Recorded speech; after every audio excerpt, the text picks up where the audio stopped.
Hi everyone, welcome to WION Live broadcast. With me, Susan Tehrani. I'm coming to you live from New York City. We're going to take a look at this hour's headlines before we go straight to a breaking story.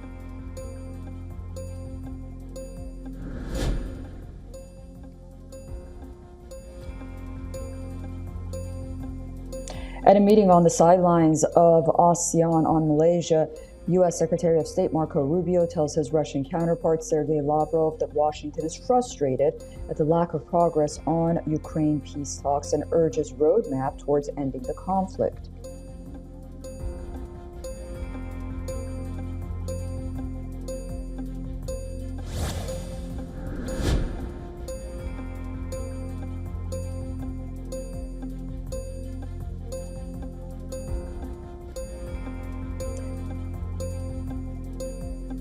United Nations says the number of civilian casualties in Ukraine in June this year was the highest in 3 years, with 232 people killed and over 1,300 wounded.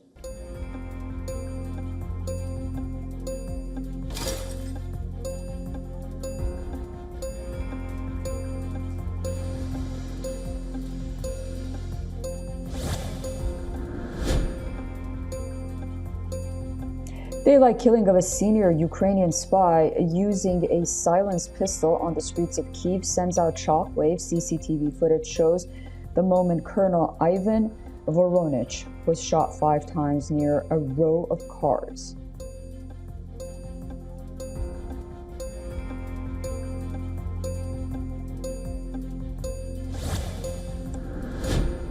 United Nations Right Chief calls for the prompt reversal of U.S. sanctions against a UN expert over her criticism of U.S. policy on Gaza. Volker Turk urges for a halt to attacks and threats against people appointed by the UN and other international institutions.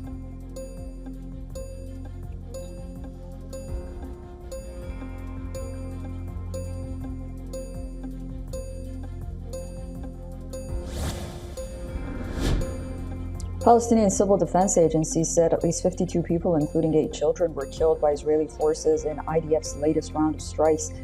The latest round of gunfire came just hours after Hamas announced that it was willing to release 10 hostages as part of an indirect ceasefire talk with Israel.